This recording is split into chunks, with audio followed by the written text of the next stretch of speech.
Click the link in the description below to receive our free Building Mental Muscle newsletter, and for a limited time, get these 10 classic best-selling Law of Attraction books for free. We hope you enjoy this presentation. If so, please click the like button and click the subscribe button below to receive notification when we release new recordings. Richard Hargraves presents Your Faith is Your Fortune by Neville Goddard. First published 1941. This audio edition recorded 2023. Digitally narrated using the voice of Jeff Masters for buildingmentalmuscle.com. Copyright 2023 Iron Power Publishing. All rights reserved.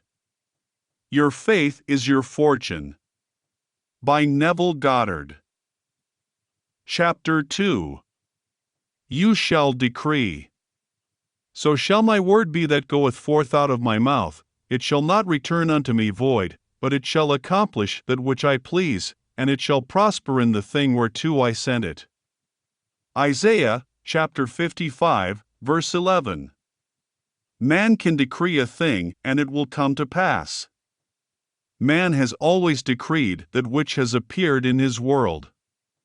He is today decreeing that which is appearing in his world, and he shall continue to do so as long as man is conscious of being man.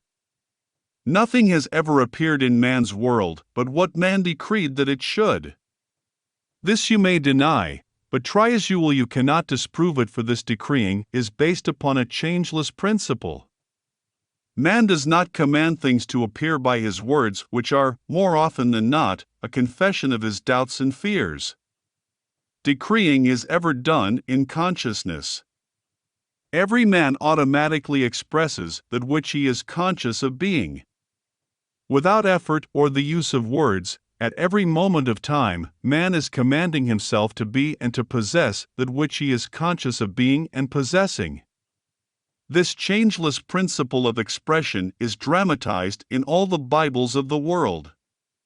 The writers of our sacred books were illumined mystics, past masters in the art of psychology. In telling the story of the soul, they personified this impersonal principle in the form of a historical document, both to preserve it and to hide it from the eyes of the uninitiated. Today, those to whom this great treasure has been entrusted, namely, the priesthoods of the world, have forgotten that the Bibles are psychological dramas representing the consciousness of man. In their blind forgetfulness, they now teach their followers to worship its characters as men and women who actually lived in time and space. When man sees the Bible as a great psychological drama with all of its characters and actors as the personified qualities and attributes of his own consciousness, then, and then only, will the Bible reveal to him the light of its symbology. This impersonal principle of life which made all things is personified as God. This Lord God, creator of heaven and earth, is discovered to be man's awareness of being. If man were less bound by orthodoxy and more intuitively observant, he could not fail to notice in the reading of the Bibles that the awareness of being is revealed hundreds of times throughout this literature. To name a few, I am, hath sent me unto you. Be still and know that I am God. I am the Lord, and there is no God. I am the shepherd. I am the door. I am the resurrection and the life. I am the way. I am the beginning and the end.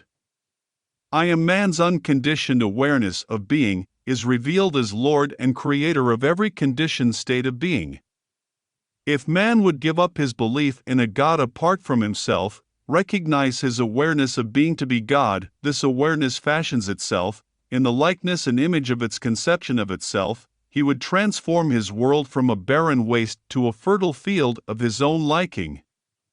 The day man does this, he will know that he and his Father are one, but his Father is greater than he. He will know that his consciousness of being is one with that which he is conscious of being, but that his unconditioned consciousness of being is greater than his conditioned state or his conception of himself. When man discovers his consciousness to be the impersonal power of expression, which power eternally personifies itself in his conceptions of himself, he will assume and appropriate that state of consciousness which he desires to express. In so doing, he will become that state in expression. Ye shall decree a thing, and it shall come to pass, can now be told in this manner. You shall become conscious of being or possessing a thing, and you shall express or possess that which you are conscious of being. The law of consciousness is the only law of expression. I am the way. I am the resurrection. Consciousness is the way as well as the power, which resurrects and expresses all that man will ever be conscious of being. Turn from the blindness of the uninitiated man, who attempts to express and possess those qualities and things which he is not conscious of being and possessing, and be as the illumined mystic who decrees on the basis of this changeless law. Consciously claim yourself to be that which you seek, appropriate the consciousness of that which you see, and you too will know the status of the true mystic as follows. I became conscious of being it. I am still conscious of being it. And I shall continue to be conscious of being it until that which I am conscious of being is perfectly expressed.